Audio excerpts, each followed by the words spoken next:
Okay, so I'm recording now. So a lot of people ask me about how I winter my bees, and what I try to tell them is if it's really not about preparing your bees for winter, it's about managing your bees over the season so that they'll survive the winter. So just to give you an example, I harvested my honey last week, and I'd say probably 75% of my colonies could overwinter currently, with the amount of honey stores and basically the side of brood nest and the way they're set up already.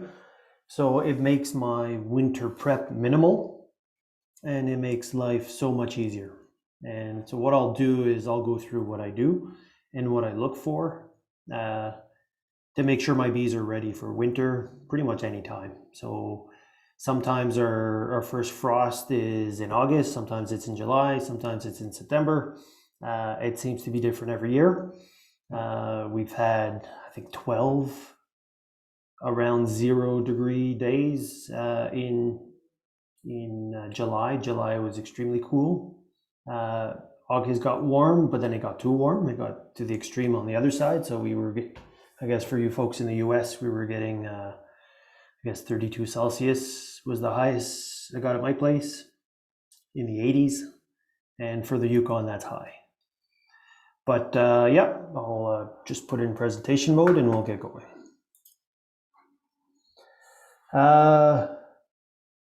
So as you know, I use insulated colonies. So I have polystyrene hives, and then over here, this is my basic winter setup. So a lot of top insulation, a wind, pretty much the bubble flow wrap is not for insulation. It's really to create an envelope, a dead air envelope around the colonies, and also to reflect most of the sun heat away from the colonies, because I'm looking for a nice stable temperature throughout the winter.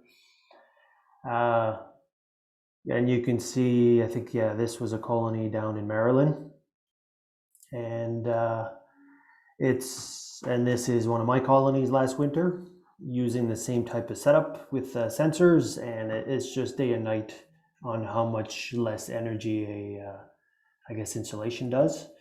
Uh, Depending where you are, you may need it, but I'm sold on it, and I don't think I'll ever not insulate my colonies year round, because I like having it in the summer too. Uh, and one thing I'll talk about later is this delta temperature. So the difference between the warmest temperature inside and the temperature outside. So that delta is critical for natural ventilation. Okay, so for example, it's almost 4 times as high in a polyhive. Uh, and I guess in a wooden hive, the interior temperature is very close to the outside temperature, so you don't get much ventilation. So it's the reason why you need so much ventilation in wooden hives, summer or winter. Most of you know I think I have 10 colonies right now. I've got one loner out. I'm very forage limited, so I can't really have more than 2, 3 colonies per yard. So what I do is I maintain about 10. I usually don't lose any colonies over winter, so I might lose one in the spring sometime. But it's easy to make up my numbers. This year I make 4 splits. I've got a bunch of singles. I could make another one if I wanted to, because I've got some extra queens. And then now what I've started doing is using my extra colonies to loan out and get people to manage them for me. But I use them for mentoring colonies, and then we split the honey.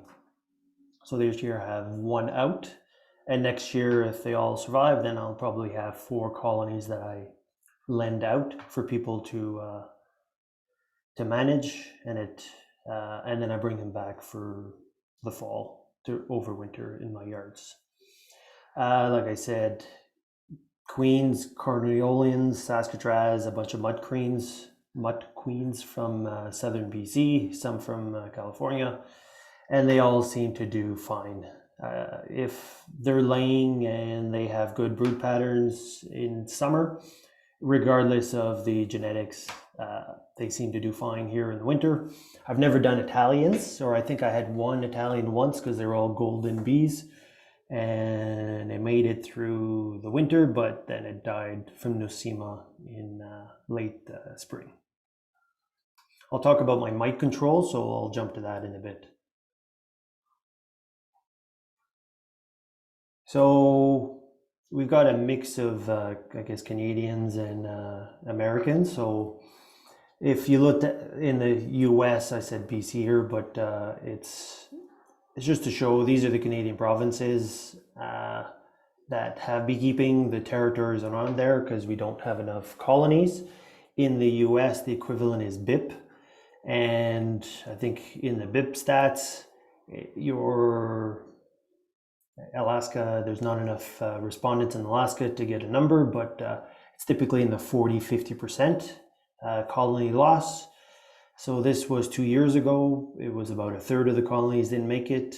I think this year it's around 20%, or the last winter is 20%, which is better. But a lot of times I charted the data for the last 10 years. Every time there's a warm weather, they do better. So it's weather related versus people doing a better job. And I think in the US it's fairly similar. And then you can see there's outdoors and indoors. And you can see outdoors they overwinter better than indoors.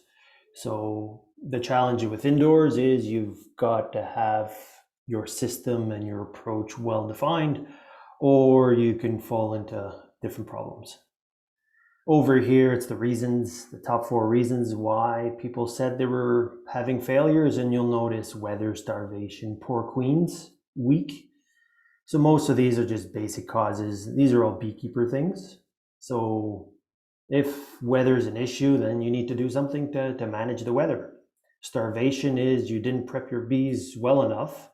Either there's not enough starvation, or sorry, not enough insulation. This is Canada, so if and Manitoba is fairly cool, it's close to here. So basically, starvation and weather go hand in hand. Poor queens, how do you know in spring if it was your queen or other reasons why the colony didn't make it? So I find that these reasons that people use, and these are, we're talking 100,000 hives sometimes, they're not really good reasons. So when I see reasons like that, I try to encourage people to really dig in and try to figure out what's really going on. Some of you have seen some of these slides before, so I'll just cover it. But the reason is I've got my slides from this last spring. So this was spring last year, coming out of winter. And you can see there's decent sized clusters in March. In 2020 spring, we had a decent March. This year we had snow on the ground, probably 3 feet of snow until mid to late April. And first pollen was until the second week of May. But you'll see my pictures are fairly similar regardless of having snow on the ground. It's just I had to adapt my approach a bit. A lot of times for me, my failures, it's nosema, it's a queen or a colony that just can't reproduce in the spring. And then as they start brood rearing, the colony collapses because they can't replace the dying bees. So what I usually do then is any box that I've pulled out, because it's too big, too much volume, I'll condense some of these colonies. I'll put out in the sun. This is a bottle of peroxide, and I'll just cleanse using the sun and peroxide. I'll just clean up my frames. Because a lot of times I'll reuse these, and then I flip it over the next day, and then I do maybe 1 or 2 days of sunshine per side with peroxide, and basically it's good. And because I have more than one yard, I can go put them in a different yard so the bees won't go all over them and catch disease if there's disease on them. But it's critical that people take pictures, because I know my note taking sucks. And I've just started taking pictures now. And what I do early spring is I check for brood, I check the store levels, I shrink any colonies that are weak. So if they can't fill 2 boxes, or if it's a double and then the bottom box usually gets iced in and the bees get pretty much blocked off in the top box, because I don't use any top entrances. So the bottom box, because we're still getting sub-zero nights here at this time, so it still gets down to -10, -15 Celsius, so they get stuck in the top. So what I got to do is shrink those colonies to give them a chance, and I add pollen patties. And now I'm going to try to always do it in March, because I've never had bees starve. So the sooner I do it, the more I can get a cycle or 2 extra brood rearing, and then it helps me get more honey in June. But ultimately, what you want to do is keep it quick. You're in, you're out, and you get a good assessment of where you're at. And the last slide where I show you this year's spring, you'll see how I've got my colonies set up so I can add pollen patties without doing a major inspection. And what it does is it just makes things easier. So we all get dead outs, it happens. It might be a spring dead out, or it might be a winter dead out. I've had 3 winter dead outs and they were full of dysentery. And being the bee geek that I am, that's when I bought a microscope and I checked the feces out and checked the bees out, and it was full of nosema. So it was also the first year I had honeydew honey. And with my honey project that I'm doing now, I guess I'll be able to find out more stuff about the good and bad honeys for wintering. But in general, the root causes is lack of knowledge by the beekeeper. They haven't developed a consistent wintering approach yet. They try too many things every winter versus tweak one little aspect of their wintering every winter. A lot of times it's not enough stores, or waiting too late to feed their bees. Up here we have fairly dry weather, and in my setups, even at, again, they're not clustering till -10, -15, so they're still able to dry out some of their stores, I guess into September, October. But basically I'm starting to feed now, and most of my colonies will be ready in the next couple of weeks for the winter, and then I'll just trickle feed to make sure they don't go through their stores too quickly. And I'll just basically feed a couple of liters a week or every other week, just so they have something to do. Poor pest management. So a lot of times there's tons of mites. So I know when I was in Palmer last time, somebody brought me their bees to have a look, and the Ziploc was just looking at the bees. There was tons of mites in the bag. So I didn't even have to put it underneath the microscope to look for nosema. I just said, well, they died because of mites, and it is what it is. So some folks want to be treatment free, which is fine. I don't treat unless I have to, and we'll talk about that in a bit. The other one is poor hive setups. A lot of people set them up on concrete pads, too exposed to the wind. In the winter, it's critical that you protect them from the wind, because especially if you use a top entrance. And a lot of times we're brainwashed, I would say, to think that we need to overwinter with a double deep.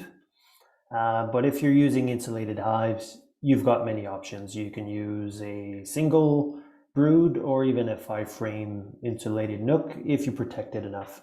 So I've had success in all the different sizes, and my favorite size now is actually a single with a slatted rack below it. So I'll show you what a slatted rack is if you don't know what it is.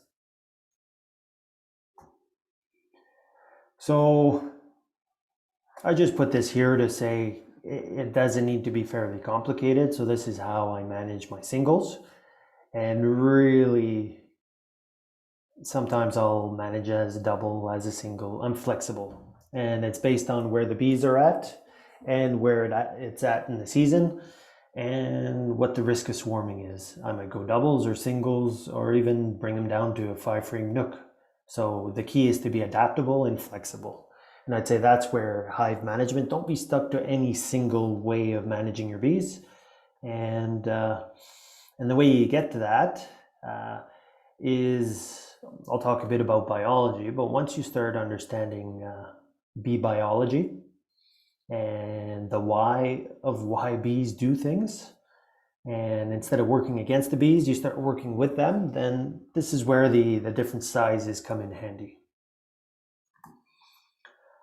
So every beekeeper needs some goals. So some people keep them just to keep bees, which is fine. There's no judgment here. Some people want to make honey. Some people collect pollen, propolis, venom, different things. Other people it's for pollination, education hives for kids, for different types of groups. Sometimes it's to sell extra bees. A lot of, for example, for myself, it's a lot of all of these. So my goal is 100% winter survival. Being a realist, I know that I can probably hit 90% and the odd winter hit 100%, but I aim high and usually I get there. And for a lot of people, like, you don't need to read books, but you really need to understand how the bees work and why they do things.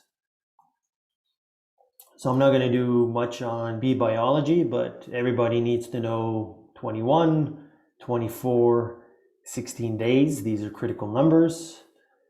Eggs at 3 days, larva after 3 days to 6 and some days, and then we jump into pupa at the pupae, and then at some point you've got some capped cells or not. So you'd be surprised, but some people inspect their colonies and they don't really know these numbers. So it's really hard to know what you're looking at if you don't know what you're looking at. Because usually when I teach beginners, I say look for eggs, because it'll tell you that the queen laid X amount of time before. And look for a variety of brood and stuff like that. As you start gaining, I guess, more years, more seasons, you'll start connecting with the environment a bit more. So your local pollen cycles, your nectar cycles, and then you'll start seeing a connection with your bee population. Okay, so when there's a lot of pollen, that's usually when the bee population grows. And then for, I guess, us here in the Yukon, usually towards the middle of July, we start getting a big drop in pollen. And it coincides with our population peak. And you'll see that I add pollen in March and I add pollen pretty much at the end of July.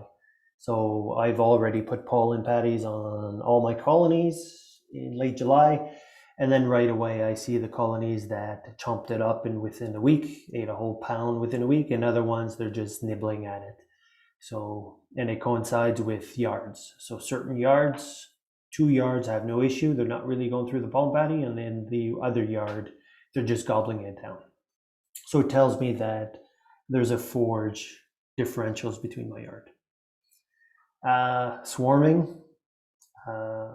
I used to be scared of swarming because everybody said, oh, it's such a dangerous thing. But it took me 3 years in my location, or 4 years, to get to my bees to swarm, or to a point where I could see swarm signs. I've actually never lost bees to swarms because I make splits and I actually use this behavior to my advantage. We'll talk about pests, forage behavior. So the more years and the more time you spend with bees, the more you'll start connecting to these different topics. Like for this talk, we'll talk about thermoregulation. So basically, up here, it's in the winter, so how they actually maintain their 18 to 35 Celsius within the colony. And in the summer, it's the opposite. They have to keep it cool. And for those who use polystyrene hives or insulated hives in the summer, you'll notice that our bees rarely ventilate or even beard occasionally because they're just not hot. and they're able to maintain their temperatures really good. So I stole this from, I think it was, I think in Minnesota or somewhere like that, or Connecticut, I forget. They had something similar on their one of the associations, and then I took the concept and I built my management approach. Okay, and then I use this to coach people. So it's fairly easy. I use Excel in my work life a lot, so I just put what do I do, when do I typically do it, because newbies, they like to have a calendar, but then they quickly learn that calendars actually don't work. It's only a rule of thumb, okay? And they need to learn some specific cues of what nature, where, at what basically at what point in this bee cycle the colony's at, to make some of these decisions. The critical one for me is the one I never really did, and I got this from Ian Stepler, is queen assessments. Okay, making sure that my spring queen is up and going and she's laying eggs, and the bees are actually ramping up and getting out of that winter mortality mode and actually going into a good spring increase mode. To get to this is where I had to add pollen patties, probably 2 weeks before, or 3 weeks to a month before I do my first assessment, because I need that queen to lay so I can do my first assessment, and I'll cover that in a bit. Hence the reason I need to feed in March. So by April, by my first inspection, I can tell if the queen is doing okay. And then I give her another couple of weeks if they're still struggling, and then at that point I can buy queens in May and replace if I have to. So again, most of my inspections are fairly quick, and I do maybe 2 full inspections every year, and a full inspection takes me about 10 minutes to 15 minutes per colony. That's a double. And for a 5-minute inspection, I started using Sharpies. Like I mentioned, I'm terrible at taking notes now. So I mark, is it honey? Is it an empty? Is it drawn comb? I just put initials, so C for comb, H for honey, P for pollen, B for brood. And I go through each frame. And typically in a 5-minute inspection, I'll start on the right the first time, and I'll do the first 4 or 5 frames, and I'll write what it is. And then 7 days later, I'll come back and I'll do it from the left, and I'll write what it is. So, and then because I write, is it a comb, I can actually measure the expansion of that nest just by looking at the letters that with a Sharpie that I wrote on those frames, and that way I don't need to keep any external notes. They're all on the frames. And if I take a picture, if the C is no longer a C because there's eggs in brood, I'll just change it. I'll just write over top of it and put B. And usually the Sharpie wears out after a couple of months. So by the next season, they're fresh again, and I can just scrape the top bars and write my notes directly on the frame. And I've had, like this season, I had some issues with chalk brood in 1 or 2 colonies, and it was always the same frames. It's where I did something for somebody and I helped them make a split, and they gave me their old queen and some frames, and lo and behold, those frames had chalk brood. And I brought chalk brood into my yards. So what I did this year is I call it triple X. So usually if there's disease frames, I'll put some marks, triple X, on the top of the frames.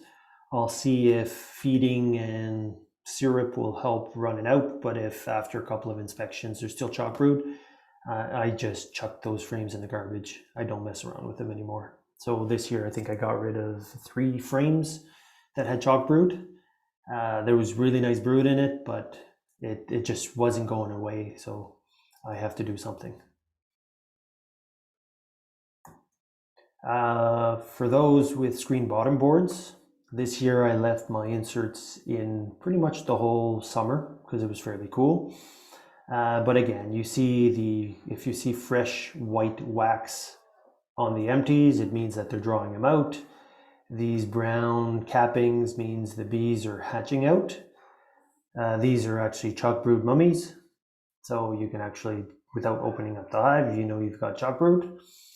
One thing I do when I treat OAV for my mites is I count the mite drop after usually about 3 days.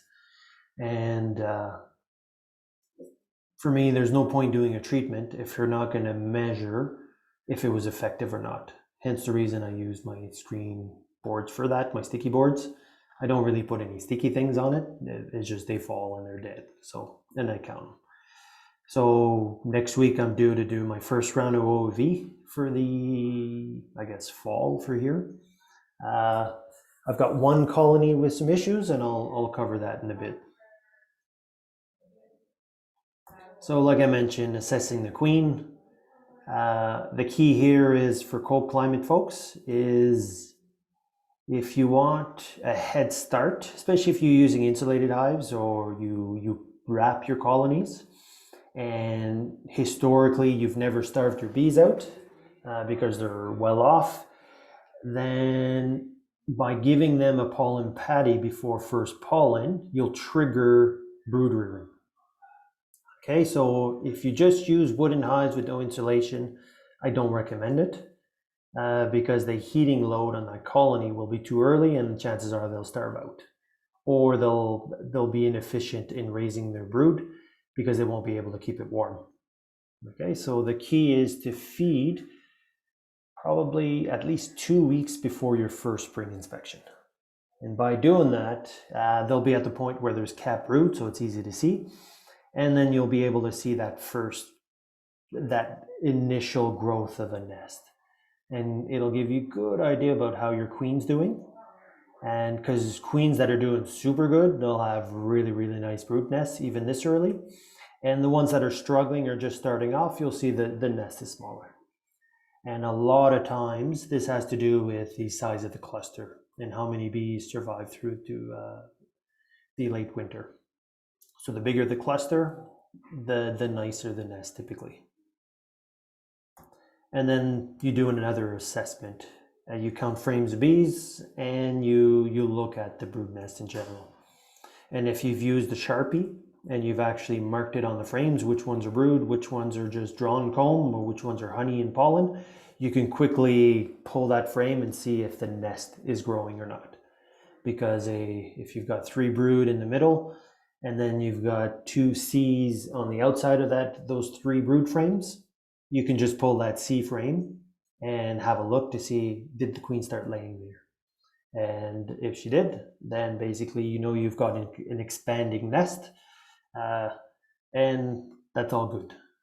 Because what I'm trying to do is reducing the amount of inspection time that I go in a colony. So I'm looking exactly for what I'm looking for.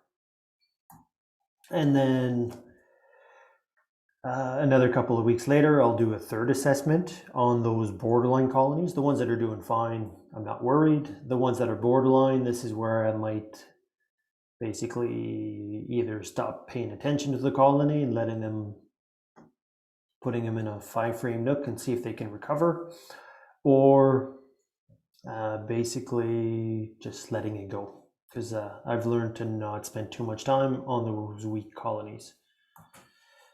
So if steady growth, the queen is good. Same numbers or less, there's a good chance you need to requeen ASAP. And if you wait, at some point that colony is going to collapse. So what I do is if the bee numbers are too small, I'll just put it in a 5-frame nook, and a lot of times they'll recover. And if they don't, they don't. So it took me about 5 years to learn to quit and to say enough is enough and not spend too much time on those weak colonies. Because I really want to spread the really strong colonies genetics, so it's important to spend more time on the strong colonies and reproduce those numbers than focus on the weak ones and all your effort on those ones. So do you have mites? I'd say most of us have mites. For example, I've got one colony. My honey producer this year has the highest mite load, perceived mite load. When I treat them next week, I'll be able to tell how many mites drop. But basically, what I do is I run a single treatment in mid-spring, so usually in April or May. I'll run one treatment. Then I run them early morning, late evening when the bees are all inside. If I see more than 10 to 15 mites drop after a treatment, then I'll go back 5 to 10 days later and do a retreat. And then I'll keep doing a retreat until my numbers are below a certain level. Because the challenge with the early mite drops is you might get a really low count in April because all the mites are now below cappings. And the challenge with OEV is it doesn't penetrate the cappings, so you're not really going to see what your true levels are. Hence the reason it's important to treat once or twice just to see and check your real levels. You'd get the same type of results with an alcohol wash because they're all under the cappings early in the season. Okay, so one thing I do during the season is just during swarming time, there'll be a lot of drones. I'll wait till they're capped. And then I'll just use my tool and I'll pop off a bunch of drone brood cells. And then I'll have a look at them. And then over here, you can see how there's the foundress. This looks like a little male and then some future female mites. And when they're white like this, if they're exposed, they're going to die. So this is not really for a mite treatment. It's more to get an understanding of how many mites are actually in the cappings, in the brood. Typically, it'll start off with the drones, and then it'll move to workers later in the summer as they shut down the drone rearing. But usually if I see more than 50%, it's a clue for me to target that colony with multiple OAVs or consider doing another type of treatment like formic treatment or something like that. Like I said, I decided not to use any miticides. The only mite treatment I'm using is either organic acids, so OAV or OA, or I've got a package of Formic Pro, but I haven't used it yet. I've had it for 2 years, so at some point it'll expire. So I'm still debating that. So again, if you see mites on your bees, if you know statistics, so there's say 1,000 bees on the side of a frame or 600 bees and you see a mite. So the odds of you seeing a mite in that many bees are pretty low, especially considering that most of the mites are actually in the belly, the underside of the bee. So if you see them on top, then it's you should scratch your head and really consider doing something. Low mite level counts. So if you do an alcohol wash or an OEV early in the season, a lot of times I get 0 back. So hence the reason I've learned that it's actually a false sense of security. And for example, H6, so the last one over here. So you can see in May 9th, I did an OAV, only 5 mites dropped, okay? The next one over had 77. And then I ran another treatment 2 weeks later, and you can see that the H5 is still the same. So it maintained, so this was a fairly consistent number. But then the one next to it was 87. So where did those mites come from? So these mites were all under the capping because this colony was already, it's in its 1 or 2 first brood cycles. So basically all the mites are below cappings. And then they came out and then the OAV knocked them out, which is good. And then I did a drone check and there was no mites. And early July, that drone check that I showed you in the other picture, this one here was high. So pretty much every drone brood had mites. Okay, so this is how I monitor my mites and I get an idea. So I've been doing it for 3 years now, so I'm starting to see connections and trends. So anything over usually 10, I start getting high numbers. If an early number is in the 70s plus, sometimes this is super high risky, and you can see there was thousands in August. So from June to August. So, and yeah, like I said, you need to do some type of monitoring just to get an idea. And if you want to go treatment free, you really need to focus on the bees that have the lowest counts. In the long run, I know there's resistance and people want to, if they survive with lots of mites, it's all good. But at some point, I've learned that viruses will pop up, and once the viruses pop up, then it's actually really sad to see a colony with massive viral issues, deformed ring, or the paralysis type diseases. So it looks like they're being poisoned, but they're not. It's viruses. So over here, it's just using, I think it's Randy Oliver's model, but the blue line is the bee population. The orange line here is the brood, and the red line is the mite population. So we all know they peak in fall, the mites. But what I've noticed is if I do a couple of treatments early in April or May, my numbers never really explode. If I ignore this and don't do it, then I get that similar to that colony that went in the thousands, then I get that problem. So my system now is to treat twice, back to back in April or May, and then I monitor the drone. If it's really, really bad, I'll do something, but now basically it's still August. I'm going to treat that other colony very shortly. And the one advantage we have in the north, and I mean north of 60 north, is they're actually aborting a lot of the drone brood in late July. So they're naturally pulling out those drones under capped cells and throwing them out, which is actually helping with controlling mites. Versus down south, the drones would stay in the cells much longer, and it would be basically, it would increase the risk of increasing mite numbers.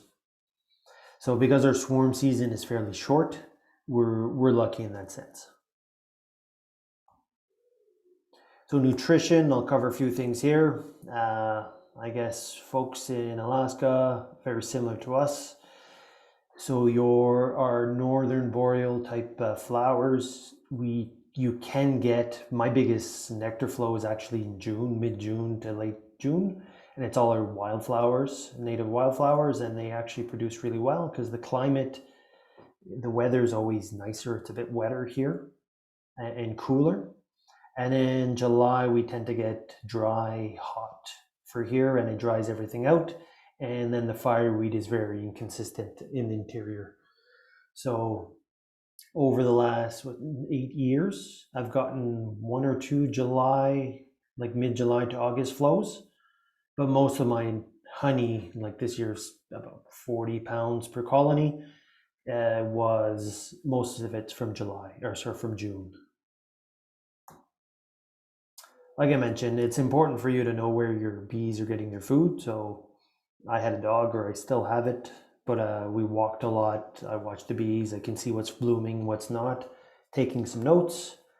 I bought one of those cheap $20 pollen collectors just to get an idea of colors and volume at different times of the summer. And it just gave me a really good idea of what's coming in, and what's going on. Like I mentioned, pollen's critical, and my first 4 years, I didn't really use pollen patties. I used pollen patties probably in May, but it was too late. So now I use it in March. And I guess most critical is actually late summer, is probably more important than the March one for making sure your bees overwinter well. Especially if my 1 yard goes pollen deficient pretty much late July, early August. And if I don't do pollen patties, then the brood nests basically shrinks really, really quick, and the queen stops laying. They'll make it over the winter, but then it comes spring, they have a weak startup. Let's see. Yeah. So like I said, I'll show you my feed setup. So now basically if it's even 5 degrees, 10 degrees, or 0, I can go into my colony with minimal impact and throw on a pollen patty in March. This year the challenge was there's 4 feet of snow in the yard in March. So I had to shovel the colonies out. Let's see, winter risk. So I found with Nosema, it's the type of honey. It's chances are it's not feeding in fall or late summer, and then the bees bring in rust spores and stuff. So probably affects their guts, and they're undernourished, and they're probably nutritionally stressed, which probably helps cause dysentery, and probably it makes them more prone to Nosema. I've never, just so you know, I've never lost bees to mites, which is good. So the only time I've lost bees is to Nosema, and it's either late winter or early spring or mid-spring. Okay, so again, healthy fat bees. Key question you need to know is when's your last pollen, and you need to start feeding, especially if you've got I know, was it Wisconsin? You do have a decent winter there, and it's fairly long. So know when your last pollen is, so that you can anticipate. So the worst thing that can happen is they don't take the pollen patty. So for here a pound patty is about $5 Canadian. So it's like $3.50 US. So for $3.50 US, they can eat it or not. So a lot of people say, oh, it's making money for these companies. But I'm like, well, I found that in cold climates, most of the Canadian prairie beekeepers give pollen patties in the fall, and they swear by it. And the challenge with a lot of our places is we don't have researchers to do studies. A lot of the pollen studies or pollen patty studies and substitutes and stuff are done in Florida and in places where they just don't need them. But or even University of Guelph or Nova Scotia and stuff like that, where they have fairly warm winters, and they've got falls that have a decent goldenrod or decent sources of pollen fairly late into the fall. Okay, so dry home, I'll talk about that. And then don't be shy. So like the colonies that did the best, I didn't feed at all since the spring. I do my feeding in the fall. And like I mentioned, because it's well insulated, a single might consume 30 pounds, and a double might consume 40 to 60 pounds. So there's plenty of honey left or stores left in my colonies in the spring. So I never have to worry about these bees starving. And then they've got plenty of stores to ramp up. But what they don't have is pollen. Hence the reason I give them pollen patties. They might have some stored, but they're waiting for first pollen to instinctively start brood rearing. So I'm bypassing that instinct. So I aim for about 60 pounds per brood box, and I've never had an issue. Okay, so some of you have mice. Put your mice protectors on. Luckily, they only hide underneath my colonies. They've actually never been inside. Wind protection is critical, and then the reason I use bubble foil wrap and I seal my seams is I don't want any leaks into my colonies, because the more airtight that colony is, the nicer the natural convection will be, and the less condensation I'll have inside that colony. Because it's like a house. If you've got air infiltration at windows or in cracks or underneath the door, on a really cold day, that's where you'll get ice buildup. Because basically the cold air is coming in, it's condensing the warm, humid air inside, it's dropping as water. Because it's so cold outside, it freezes there. So my cabin doors, they freeze in the winter.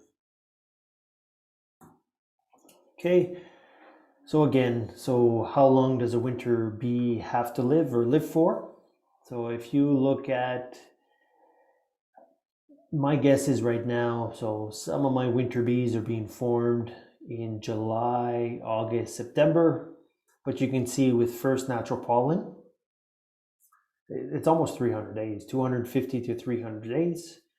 And if I didn't give them a pollen patty, this is how old it would be. But if I give them a first pollen patty here, you can see I shorten it by a couple of months. So it means that the attrition of winter bees dying in the spring versus new bees being raised in the spring, this is how I defeat that. Because I find prior to before I started doing pollen patties in the spring or late winter, I would have really slow ramp ups in the spring. And I didn't even know we had a nectar flow in June. So I only discovered the flow in June when I started doing these patties in March, because my populations were big enough late May into June to actually start collecting surplus nectar in June. Okay, so hence the reason I do that. And over here, these are all the reasons our bees might not live this long, is if we disturb the bees too often. Because I know down south, especially folks who don't insulate or folks who use candy boards and all that type of stuff, is they're always checking their bees to make sure they don't starve. Okay, so if you check your bees because you're worried about them starving, is to me that's that it's not a red flag. I'd say it's a yellow flag about, is my setup, am I doing everything that I could?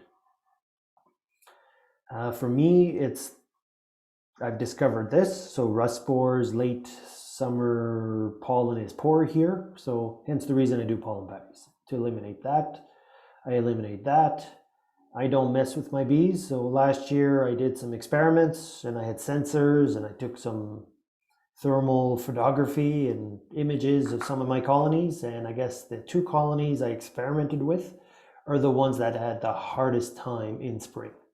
The ones that I didn't touch at all are the ones that did really well.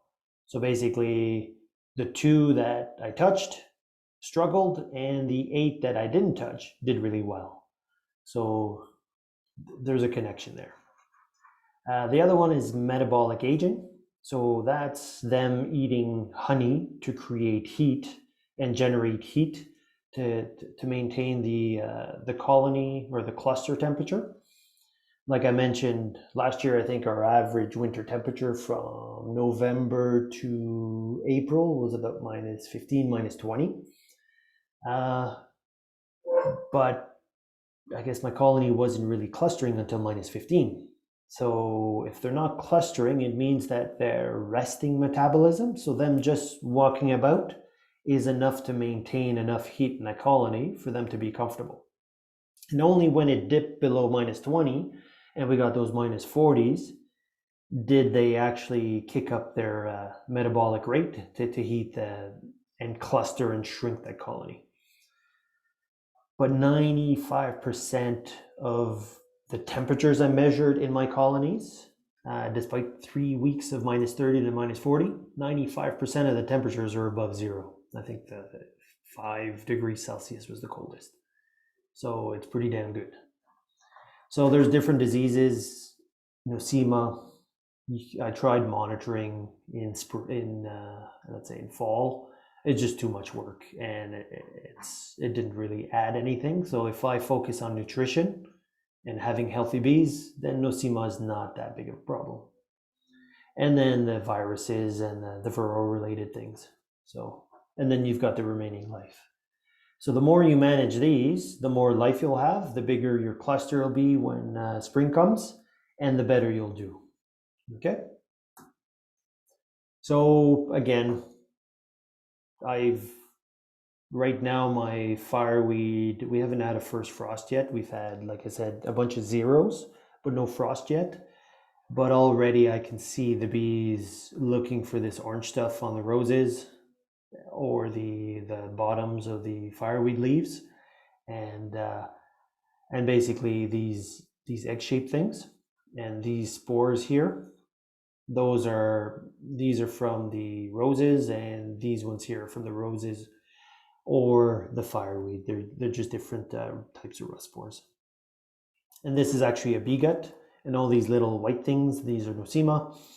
And this is a pollen. So you can see majority in their gut. And this is the year I had a lot of honeydew honey. And I have a sample that I still need to spin and analyze in my project. But the spores and these rust spores are all jam-packed in that honey. Like I mentioned, this is feeding sugar syrup. The goal, especially if there's a brood nest, you need to slowly, so I don't do much feeding in the spring because the bees just won't take it. I might put some fondant, and I'll show you how I do that, but I rarely do any spring feeding. I do most of my feeding in the fall, which is August. And I usually start with 1-to-1, and I use Hive Alive. So it's a seaweed thing with some thyme oil. I've been using it for 4 years now, and I guess that I still have good success. So I can't say it's because of that, but it's just part of my routine, and I'll stick to it. So I do one treatment of that. So I give about 5 liters, so about a gallon or a half gallon of that to each colony. Even though it says 2-to-1, I'll do 1-to-1 first for that, and then I'll flip to 2-to-1. So now I do maybe 3-to-2 because it's easier to mix. And I basically, because they're taking the syrup so quickly at the moment, I think I gave them 5-10 liters, and I'll see how they take that. And I bought another 4 bags of sugar. 4 bags of, 10 kg, so 22 pounds of sugar. And I think that's all I'm going to need. So for 10 colonies, it's less than $12 of sugar per colony. So I'm happy with that. And about $5-10 of pollen patties. In the winter, I've stopped using these candy boards because the bees never really touched them.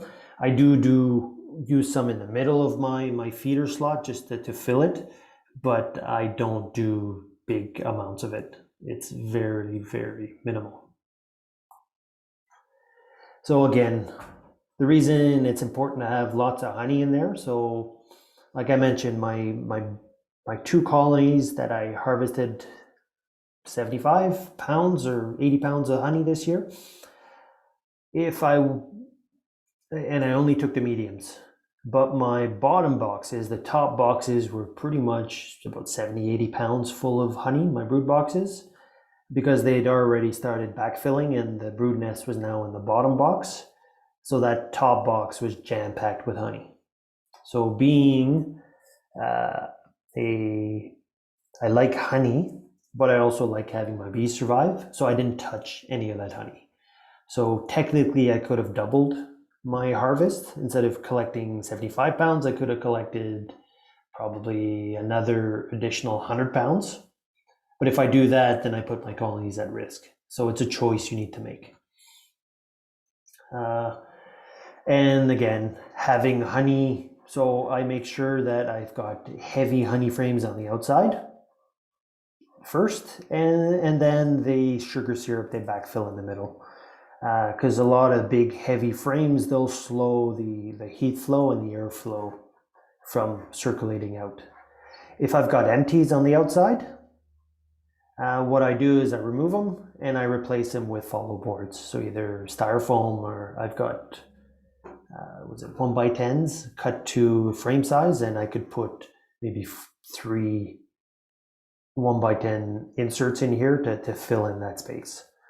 So it's better to remove empty frames and replace it with styrofoam, protected from the bees so they don't chew it, than to have empty frames that don't have any thermal mass or heat resistance or cold resistance. And basically, you can see how there's the brood nest, and then the red area here is honey. So honey is a thermal mass, so it actually helps keep this nest warm. Okay, heat rises, so it actually, any heat that these heater bees would generate would get also transferred into this honey. And what it helps, it helps thermoregulate and keep this space warmer. And because it's thicker over here, so what it does, it slows down the heat flow from going out, and it keeps it where the brood nest is. That's why I like having these really thick honey lined frames. And usually the cappings here, if they do backfill this, it'll be a lot thinner than in the perimeter. And that's the bee's natural instinct to do that. So I've been going for about an hour now, so I'll keep going in a bit, and then we'll call it a night. But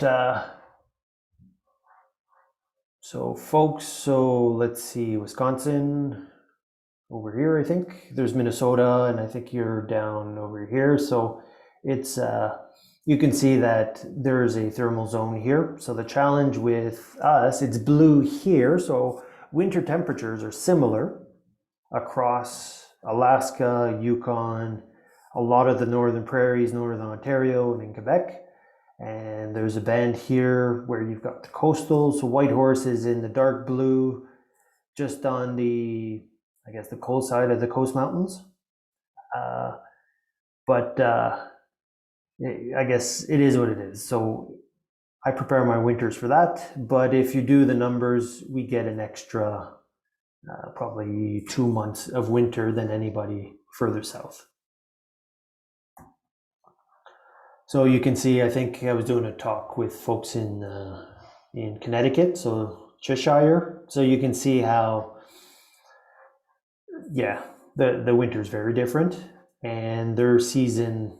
If you want to see and compare different climates, just go to WeatherSpark and you can put a bunch of cities. I think you can do up to 3-4 cities across the world, and then there's one of the charts is growing season, and you can see it lines up pretty damn good with our beekeeping season. Okay, so, and you can see that they get an extra month and a half here, an extra month and a half here. So Fairbanks, Palmer, all those places are all in there. So you could do a comparison. And you can see a lot of places in Northern Ontario, for example, the temperature with Whitehorse is exactly the same, but they get an extra month here and an extra month and a half. Because their summers are so much warmer and the fall shows up a lot quicker. But stuff still grows, and we're still able to grow food and flowers in that period because the longer days help. So this is for houses. So a colony is like a house for a beehive, is like a house for the bees. So you can see this black zone here is where you require cooling of your house usually. Hence, chances are in this area the bees need to keep cool. And in a wooden hive, basically it's transferring the surface temperature that wood is much higher than the ambient temperature because it's radiation from the sun. So hence the reason they have to beard and massively ventilate is because it's getting really damn hot. Because I know there's a fella in North Carolina who uses poly colonies, and basically it really helps with thermoregulation in the summer because they don't heat up as much, and the surface doesn't, the solar radiation off the surface of that the material, so if it's not wood, if it's polystyrene, is a lot slower, so it won't transfer all that heat inside the colony. So the inverse is heating needs. So the darker the blue, the more heat you need. So, and that's those things that I calculated a while back. So this here, the cluster degree hours, uses this type of approach to calculate. So you can see over here myself, so folks in Haines Junction and my location, Whitehorse is a bit lower, so it's in the 80s usually. It's actually close to the Peace area. And you can see within 30 kilometers, there's a 10-20% difference in winter temperatures. So microclimates do impact you. So if you've got a neighbor or you have a weather station, it'll help you understand your climate much better. So a lot of the folks here talk about winter, but you can see how we've got people in Dawson keeping bees, people in Fairbanks, and it's possible. You just have to prepare for your conditions. I won't go through this because this is a talk in itself, and this is an example of the more you learn that you don't know anything, and there's so much to learn. So each of these boxes, each of these concepts is something you can learn about bees, and I'm still learning about it. And I'm trying to connect the dots to try to see what the connections are. But the key thing is you've got health, okay, so nutrition, you've got how much food, and then you've got the hive enclosure. Okay, so I'm not saying everybody needs insulation, but there's insulation, there's the size, so the volume of that hive versus the cluster, and then there's the amount of ventilation. So passive is natural, active is forced. So it's fanning of the bees or top entrances and stuff like that. And the cluster will naturally release heat, and it's anywhere from 5 to 20 degrees or 20 watts. And if it's insulated, then the heat stays inside. If it's not insulated or you've got a lot of top ventilation, it'll just flow outside and never stay inside. So I think this is a duplicate. I'll skip that. Like I mentioned, I did my number crunching. I don't squish as many bees anymore because I know if I see a lot of dead bees in the winter in the front, there's a connection. It's nosema. Okay, if I don't see any bees, then I know it's healthy and it doesn't have a nosema issue. And so far, I think I'm 4 out of 4 or 5 out of 5. So every time I see this in winter, that colony will struggle in spring. It may make it through spring, but it's one of those colonies that I've identified right away that it'll struggle. So right away I shrink it into a 6-frame nook, poly nook, to give them the best chance that he can. I'll give them feed, I'll give them a pollen patty, and then I let nature take its course. If they're going to make it, they're going to make it. If they're not going to make it, they're not going to make it. Because I've tried requeening these, but the bees are all nosemaed. I just made up a word there. They're full of nosema, so they'll just make the queen sick, the new queen sick, and then they don't go anywhere. And if there's too many bees that have nosema, they don't make good nurse bees, and they consume way more honey and stores. So it's just one of those lose-lose situations. So again, wind protection, manage your condensation. I don't really lean my colonies forward because moisture freezes here, or condensation freezes, so I have to manage my condensation differently. And I use a lot of top insulation. Everything's really wrapped up now, so I don't really have to worry about it. So these 3 colonies overwintered fine, but now by them being put together, so hugging each other with one bubble up around all 3, they do much better.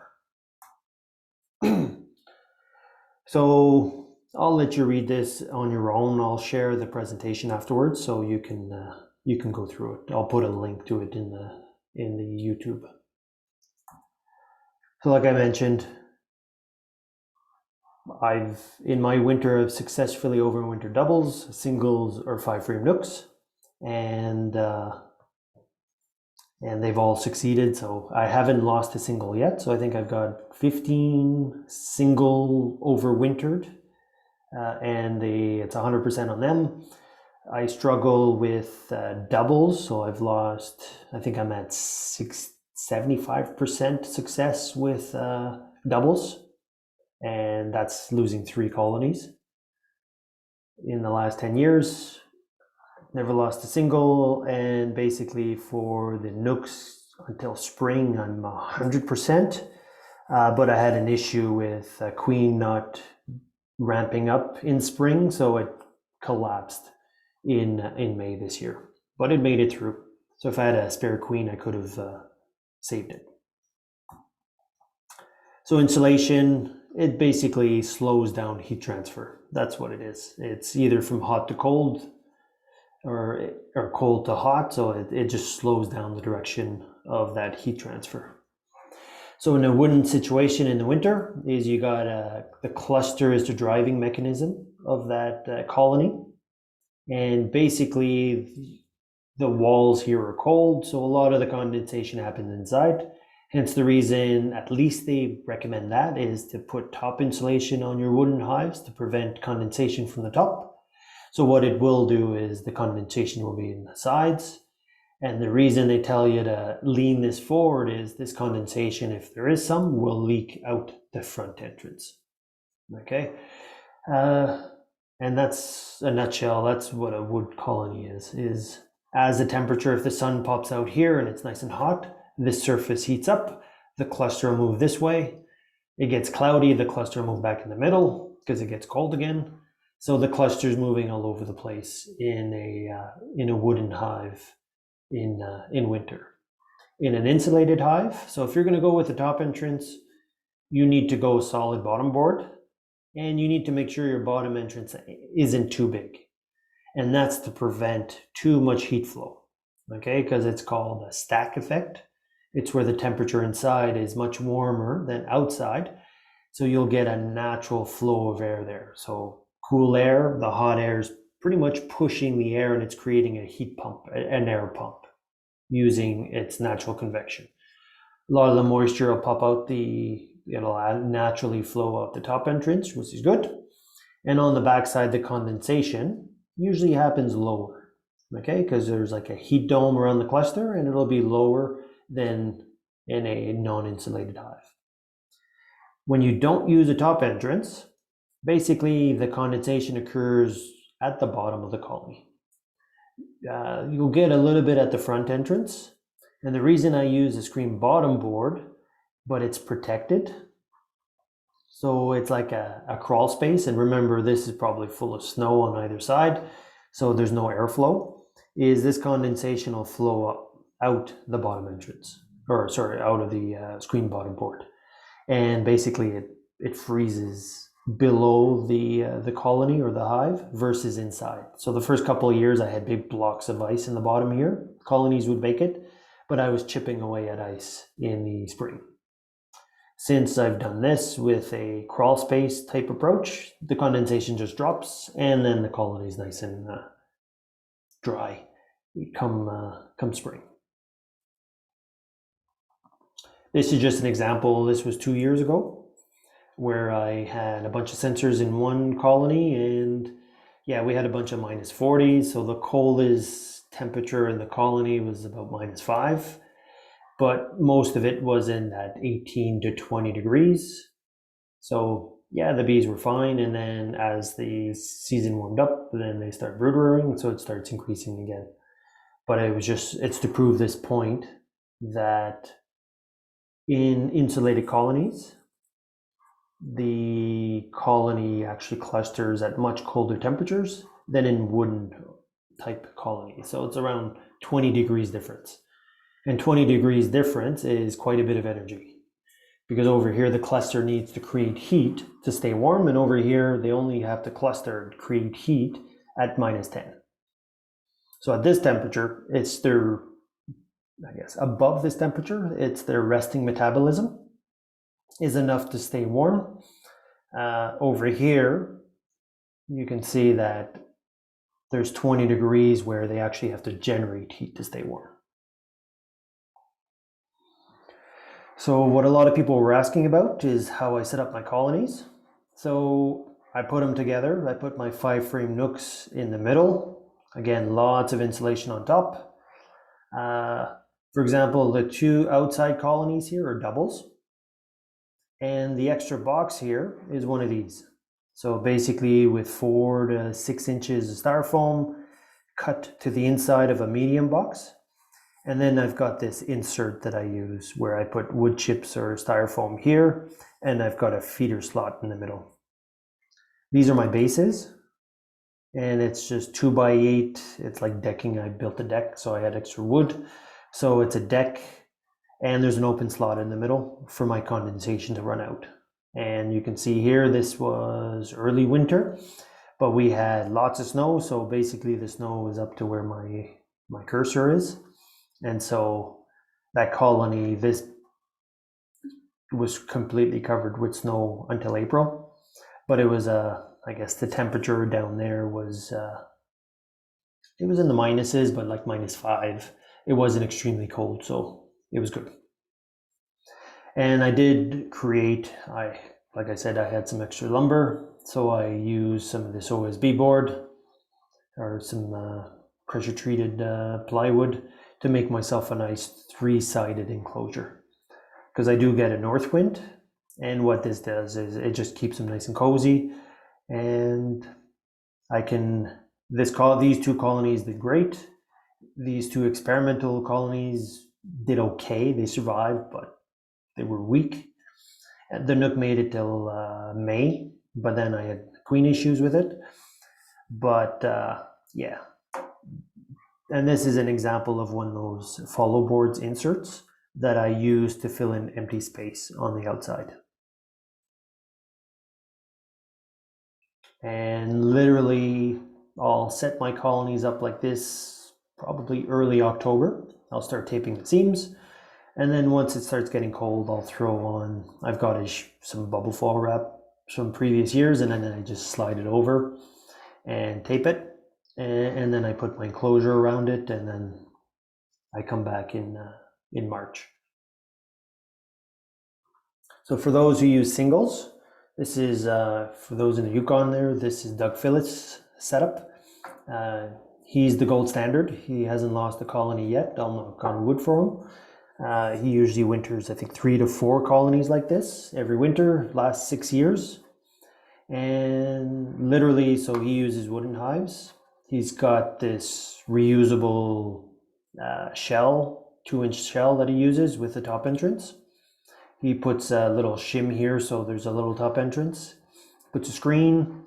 He puts a burlap bag full of wood chips. Then he puts on another piece of 2-inch styrofoam, and then he's got another 2-inch styrofoam in his inner cover. And then he puts on a shell, like a bubble foil shell for the wind. And then you can see he puts styrofoam in his bottom entrance, and he just leaves two little slots there. And he's never lost a colony. And then what he does in the spring, in March, he'll put his pollen patty or his sugar cakes here just to see how the bees are doing.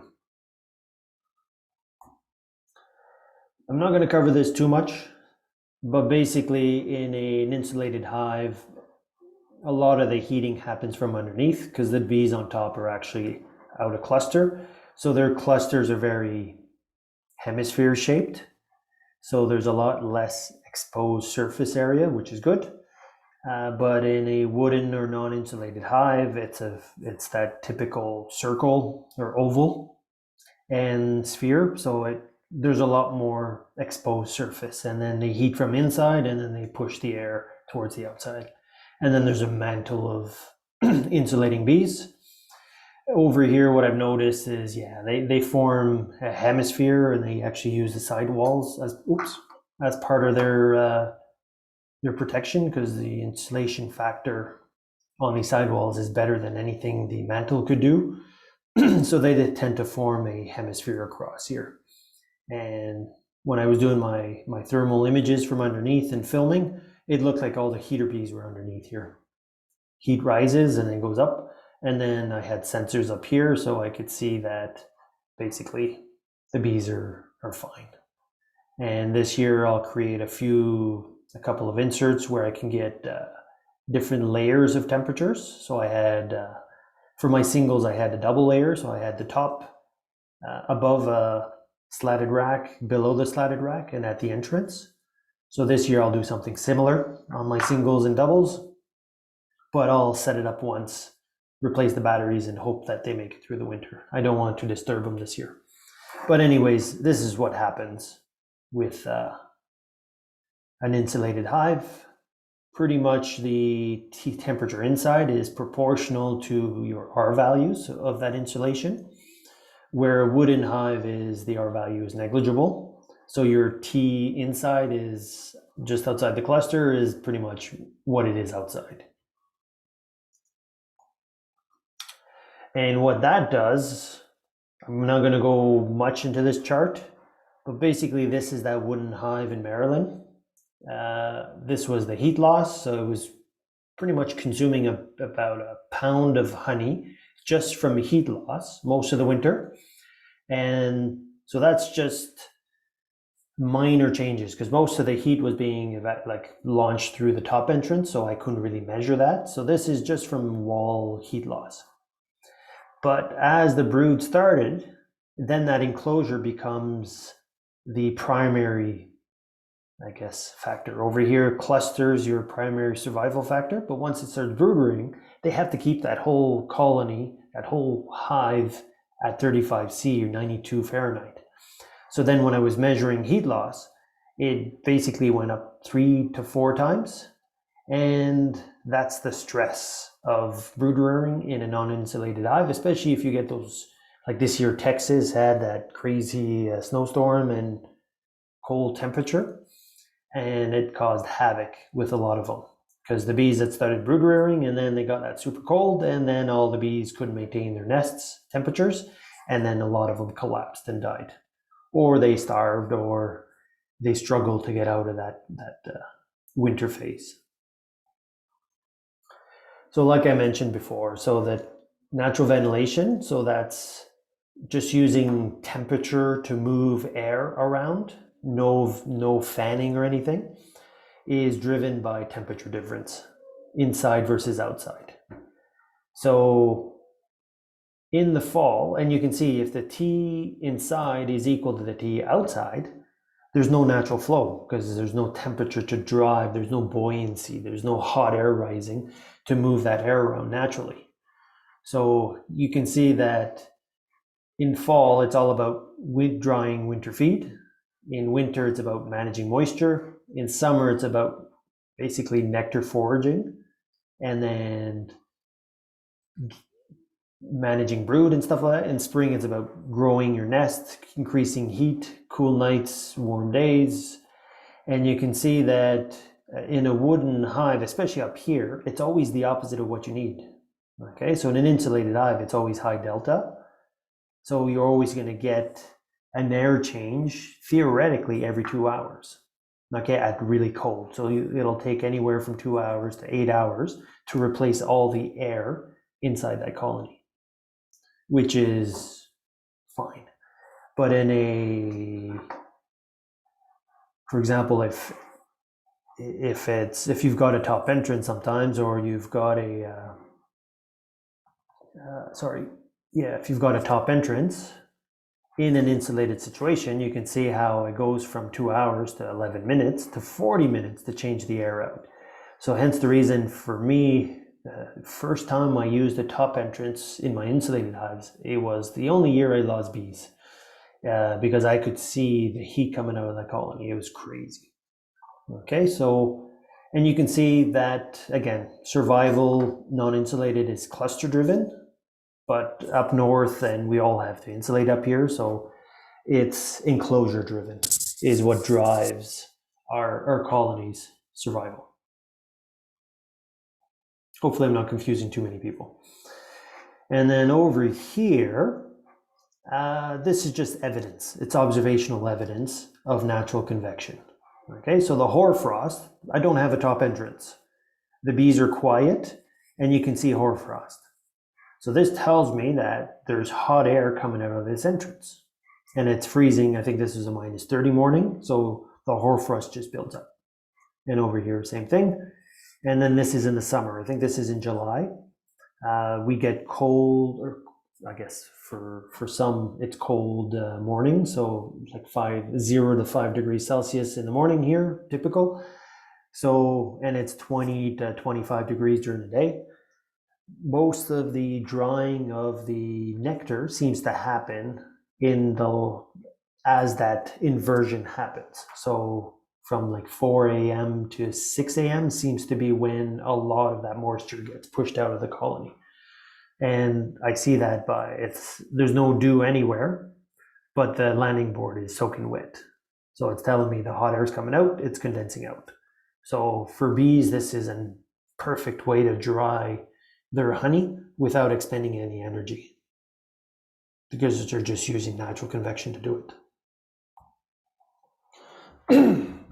So this stack effect, so if you're using a top entrance, so this is, for example, in Saskatchewan, so it's a single, but what they do is they staple these pieces of cardboard or canvas on top of their top entrances, okay? And it's to prevent, because they get a lot of wind there, it's to prevent wind from blowing inside their colonies, okay? So this is actually a building, a square building, and it's where they modeled airflow with different speeds of winter, or speeds of wind through. This is like a hypothetical window, and this was another door of a similar size, and I think 23 meters per second is like 20 kilometers, 30 kilometers an hour winds. The wind direction changes, or the airflow direction changes. So what that would do is, imagine a cluster in the middle here. If it's windy, it means that the cold air will hit the cluster from the top, which is not good, okay? Because you're actually looking to get ventilation and moisture evacuated from the top. But if it starts blowing from the top, then basically it means condensation on top of that colony.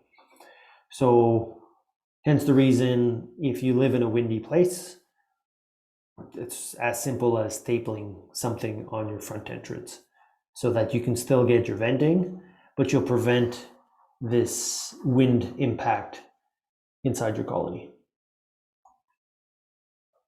And for every pound of honey consumed, it's about 3/4 cups of water that the bees need to manage.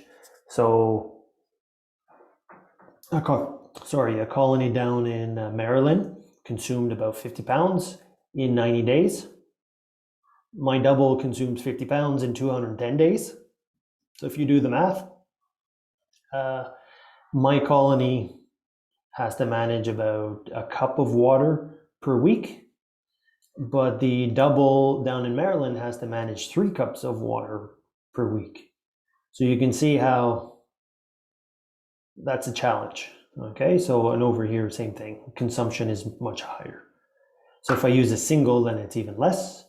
And hence the reason in my setup, I haven't used a top entrance in 5-6 years now. So I don't think I'll ever use one ever again. And I don't have any moisture issues, especially now that I've created that crawl space underneath and I use slatted racks to basically push up the cluster. I've got no issue with moisture in my colonies. Condensation, pretty much it's when moist, warm air hits a cold surface, that's where condensation happens. So you can see with my poly hives, it's where I have my sensors, it's where these plastic things are. They're all heat conductors, so that's where my condensation would occur inside the colony. So you can see the white mold here along this side here. So now my sensors, I've chopped this plastic tab off, so I can just put my sensor straight on the board and nothing comes out. And I've started taping all my seams to prevent any airflow from flowing through. Because bees can propolize, but tuck tape, so vapor barrier tape is cheap. So it costs next to nothing for me to tape my seams. This, I won't go through the chart, but it pretty much says, once they're set up for winter, step away, leave them be. You can check them in March, but especially if you're insulated and you've got a couple years in your belt that they've never starved before, don't worry about it. Just let them, just disturbing the colony increases their consumption, it stresses them out, and it causes issues. And this is just an example of me doing sensor stuff and putting cameras inside the colony. And you can see these are big heat spikes. And from an energy perspective, it's maybe 8 watts of energy here. And once I mess around with it, it brought it up to 50, 70 watts. So it's quite a bit of energy. Protect those entrances. As you notice, I use plywood on my entrances. It's just so they don't get snowed in. And once the snow starts melting, what I do is I can use those pieces of plywood, put them down, and then it gives basically a place for the bees to land and do their cleansing flights. And initially I manage the cleansing flights. I'll close it back up at night because it gets cold once the sun drops. So it's just me managing. So usually in March we get one, but this year it wasn't until late April. If it's going to be warm, then I'll give them a really good cleanse. So I'll let them cleanse all they want, and then I'm good. And yeah, so like I said, the blue line is wood, orange line is poly, and you can see how the polys have no thermal stress. So this would be degree hours of like extra heating they would do. So the difference between these two lines is equivalent to energy. So basically for most of March, pretty much to October, the poly is not really wasting honey to heat the hive for brood. And I think it's second last slide. So this was in April, lots of snow still. So you can see how I have my inserts. So I can pop the lid, I take off 2 pieces of styro. I put some plywood this year because it absorbs moisture. I think this year I'm going to replace the wood chips with just styrofoam. So it's just insulation, and then I'll have that middle slot. And you can see how this cluster here consumed all this. There was about a kg of honey in there, or sorry, a kg of hard sugar. They consumed it. And what I do is I bought some fondant there, and I put a pollen patty underneath, and then I put 2 blocks of fondant on top. This one here I did nothing. I just put a piece of plywood with styrofoam on top. I thought it would die because it had severe severe chalk brood going in, and actually made the winter. And I had another colony that I was testing out that had tons of mites, and it survived the winter too. And it's producing honey right now, some fireweed honey. So it's all good. So I tend to not put much candy in the winter because they just don't do anything with it, or they eat it. But when I opened up this colony, there was still 60 pounds of honey left in that top box. So they didn't really need it. So one thing I do for the warm days, because they've got nowhere to forage, is I made these bucket feeders. I'm the only beaker in my area, so just sugar syrup, and it gives the bees something to do, and they come and feed on the sugar syrup. And this was my first inspection this year. So technically, I want to put this pollen patty in March. Okay, so this would technically be my first pre-inspection. And then this is my first inspection. So you can see it was late April. And I mess around with these frames. So for example, you can see the marks here, C, or H, BBB, C, H. So this is me writing on these top bars, so I know what's going on. And you can see how when I was going through the first inspection, the cluster was like sort of leaning towards the front, off center. So what I did is I moved some frames over here, took this one out, flipped it on this side just to shift the cluster in the center. And then I put my 2 pollen patties, and it's just, I want it clustered so that I get a good start. So, and then when I came back 2 weeks later, this C was a B, this C was a B. So it actually went from 3 frames of brood to 5 frames in about a 2-week period, which was wonderful. Okay, so that's just an example of what I do in the spring is I try to center my cluster. And I've started writing on these frames so I know exactly what's there. And then when I go back in, I know this was brood, and I know this was just empty comb, and then honey. So, and yeah, so this was basically April 26th, and they still had 3 frames of honey. So plenty of stuff. And that's it. I've got more stuff in the back here that you can go through there, but I won't. I'll leave it up to you to ask me questions if you want questions about that stuff later. So Yeah, I went about an hour and a half. I can talk bees.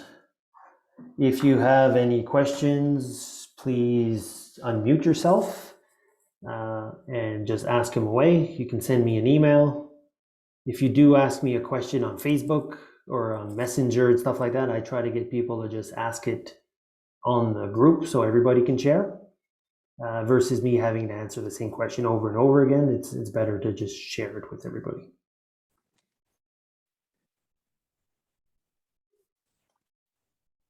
Peter? Yeah, I have a question. I was wondering if you ever use drone frames to help lower the mite population. A few years back I did, and the challenge here is wax is so precious. Because we all know wax is like 8 to 1, 8 energy to 1 wax. So I did have a few drone brood frames initially, but because it's only about 10% of my colonies have mite issues, I don't do it anymore. But what I will start doing is using medium frames inside a deep box and getting them to draw drone brood below that. And then I can just scrape it off and inspect that drone for mites. And it's just an easier way of doing it. So I'm going to use mediums inside a deep box, and I'll let them draw out the drone below it, and it'll have a similar impact. And I need some mediums drawn out anyways. And was I to understand that you use the oxalic acid treatments to do your actual mite count to determine whether or not you have to continue with treatments? You don't do alcohol wash or a sugar roll? Initially, I started a few years back. I started with the sugar shake because I didn't want to kill any bees. Yep. And then I wasn't really finding many mites. And then I started alcohol. And then I think in 2 years of alcohol washes, and I was following Randy Oliver's which frame to do and all that, I found one mite in 2 years of doing alcohol washes. But then I was doing OAV and I see some mite drops. So what I'll do is I'll link up, it's called mitecalculator.com or something like that. And what it is, it's somebody looked at data to estimate your mite count based on OAV post-treatment drop. And that's what I do now is I just count the drop after an OAV. If it's over a certain number, then I get an approximation of what the infestation rate is. And then that determines if I treat again. Okay, thanks. No problem.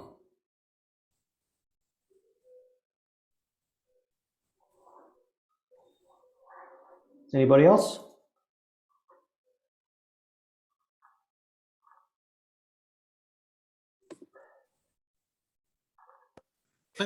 This morning in Alaska, do you know of anybody that's using the Apame hives and how those are working out? Have you heard anything? I guess some people seem happy with them. I haven't seen them. I don't think there's nobody in the Yukon that uses them. There's very few, I think, in Canada, because I guess they'd have to ship it. The shipping costs would be from the US would be kind of crazy. But I did meet the designer, founder, the son and the father at Apimondia in 2019.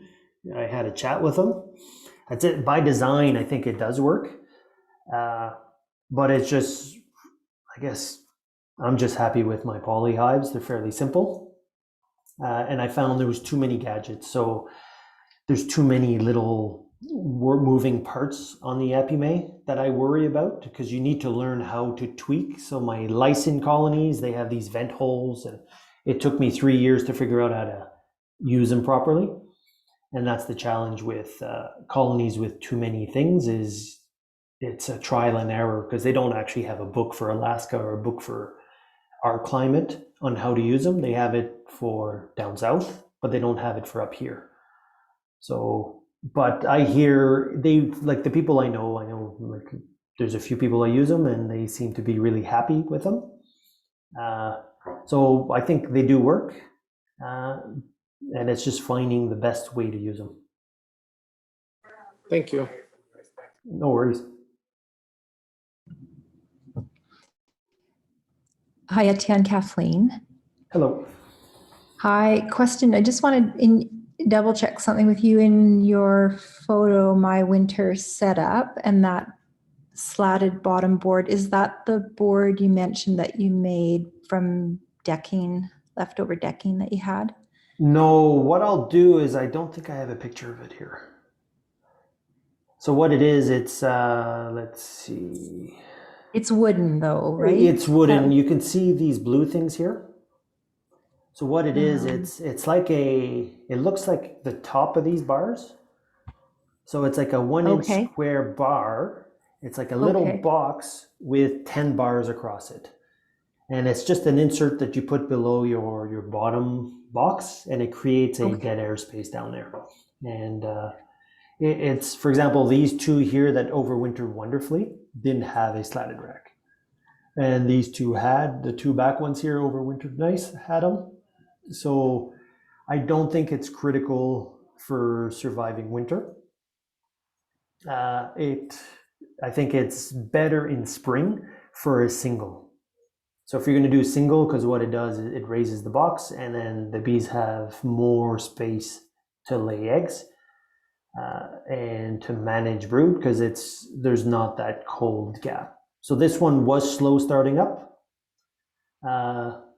This one started up really quick, but the bottom box was fairly slow because it's always cooler down here than the top. So I found that the slatted rack is really good for spring in my singles to get them to speed up quicker, because they can create a bigger brood nest. Okay, and so what you're referring to as your crawl space for the condensation for the winter Is down. is not that. Is not that, no.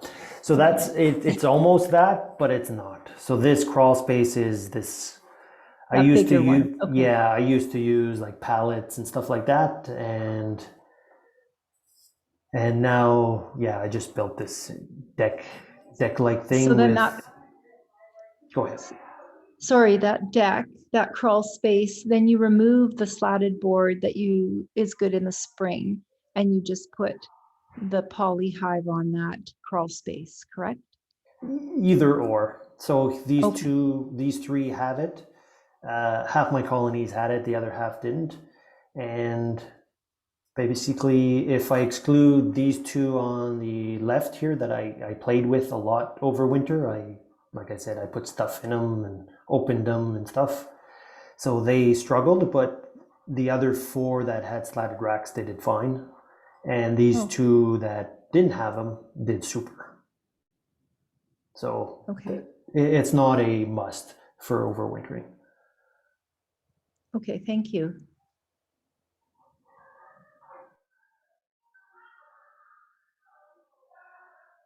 Sounds good. So I guess we'll call it a night.